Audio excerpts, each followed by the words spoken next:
दुश्मन की जमीन, चारों ओर खतरा और पहाड़ों के बीच छिपा एक घायल पायलट। अप्रैल 2026 जब एक अमेरिकी फाइटर जेट ईरान के अंदर मार गिराया गया। दुनिया ने आधुनिक सैन्य इतिहास के सबसे साहसी कॉम्बैट सर्च एंड रेस्क्यू मिशनों में से एक को देखा। यह घटना मध्य पूर्व के सबसे संवेदनशील क्षेत्रों में से एक ईरान के अंदर हुई। 3 अप्रैल 2026 को एक F-15E स्ट्राइक ईगल लड़ाकू विमान को दुश्मन की एयर डिफेंस ने निशाना बनाया। F-15E स्ट्राइक ईगल अमेरिकी वायुसेना का एक शक्तिशाली मल्टी रोल स्ट्राइक फाइटर। इस विमान में 2 क्रू सदस्य थे, पायलट और वेपन सिस्टम्स ऑफिसर। दोनों ने सुरक्षित इजेक्ट किया। जब विमान पहाड़ों में गिरा तब दोनों क्रू सदस्य अलग अलग दिशाओं में उतर चुके थे। पायलट को जल्दी ही खोज लिया गया, लेकिन दूसरा अधिकारी दुर्गम पहाड़ी इलाके में उतर चुका था। वह घायल था और अब पूरी तरह अकेला। वह ईरान के दुश्मन इलाके के अंदर गहराई में फंसा हुआ था। अब उसके जीवित रहने की एक ही उम्मीद थी, उसकी ट्रेनिंग।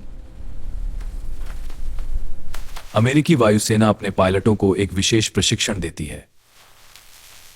इसे कहा जाता है सेरे, सर्वाइवल, इवेजन, रेजिस्टेंस और एस्केप। उसने अपना सर्वाइवल बीकन सक्रिय किया ताकि बचाव दल उसकी लोकेशन ट्रैक कर सके। इसी दौरान ईरानी सैनिक भी उसी इलाके में खोज अभियान चला रहे थे।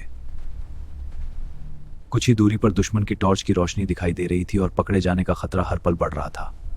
इसी समय हजारों किलोमीटर दूर अमेरिकी सैन्य कमांड सेंटर में स्थिति की गंभीरता को समझा जा चुका था। सैटेलाइट डेटा और सर्वाइवल बीकन के संकेतों से अधिकारी की संभावित लोकेशन का पता लगाया जा रहा था। लेकिन यह मिशन सिर्फ एक सैनिक को बचाने का नहीं था, इसका रणनीतिक महत्व कहीं ज्यादा बड़ा था। अगर यह अधिकारी दुश्मन के हाथों पकड़ा जाता तो यह अंतरराष्ट्रीय स्तर पर एक बड़ा राजनीतिक और सैन्य संकट बन सकता था। ऐसी परिस्थितियों के लिए आधुनिक सेनाओं के पास एक विशेष रणनीति होती है, कॉम्बैट सर्च एंड रेस्क्यू।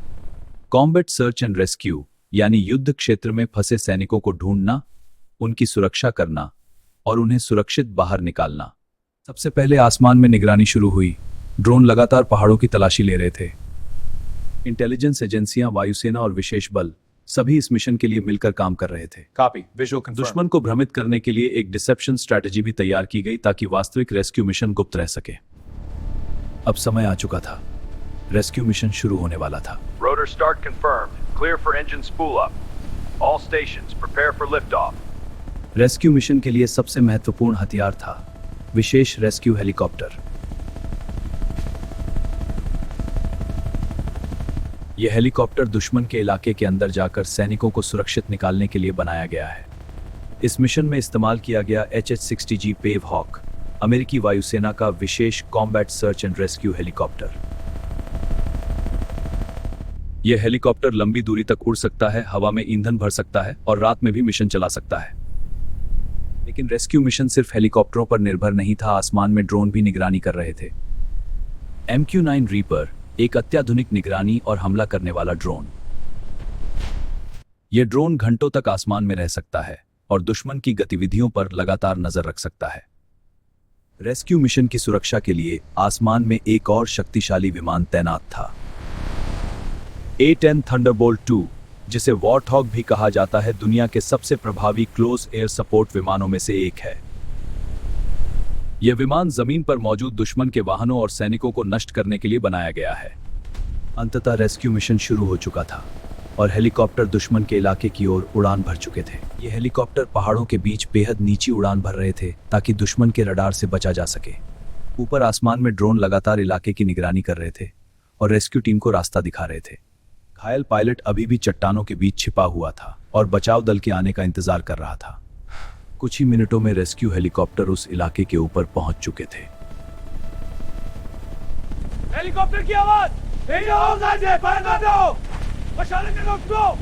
और कुछ ही क्षणों में गोलियां आसमान में चमकने लगी।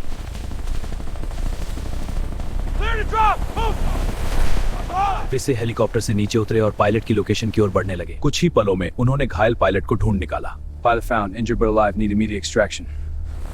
दुश्मन की गोलीबारी के बीच पायलट को हेलीकॉप्टर में खींच लिया गया। Covering fire, tracers घायल left. अधिकारी को हेलीकॉप्टर में सुरक्षित बिठाया जा चुका था और अब रेस्क्यू टीम दुश्मन के इलाके से बाहर निकल रही थी। कुछ ही मिनटों में यह टीम सुरक्षित हवाई क्षेत्र में प्रवेश कर चुकी थी।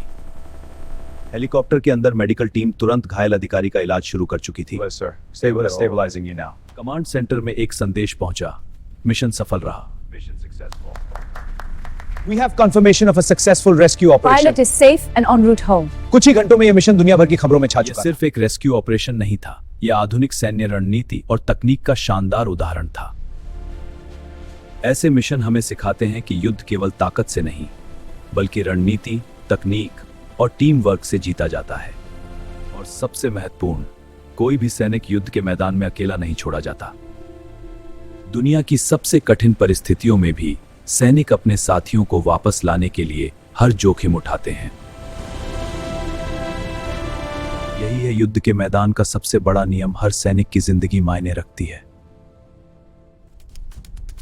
अगर आप ऐसे ही वास्तविक सैन्य ऑपरेशनों के बारे में जानना चाहते हैं तो इस चैनल को जरूर सब्सक्राइब करें।